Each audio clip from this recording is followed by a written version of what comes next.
యజ్ఞశిష్టాసినः సంతః ముచ్యంతే సర్వకిల్బిషైః భుంజతే తే త్వగం పాపాః ఏ పచంత్యాత్మకారణాత్.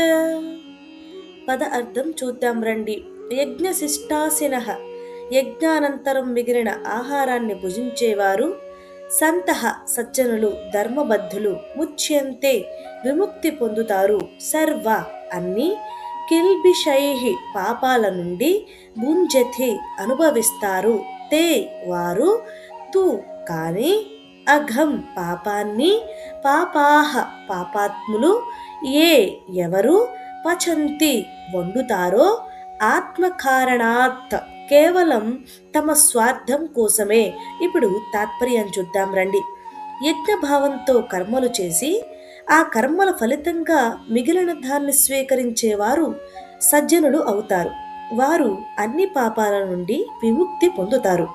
కానీ కేవలం తమ స్వార్థం కోసమే వండుకుని సంపాదించి అనుభవించేవారు సుఖాలను కాదు పాపాన్ని అనుభవిస్తారు.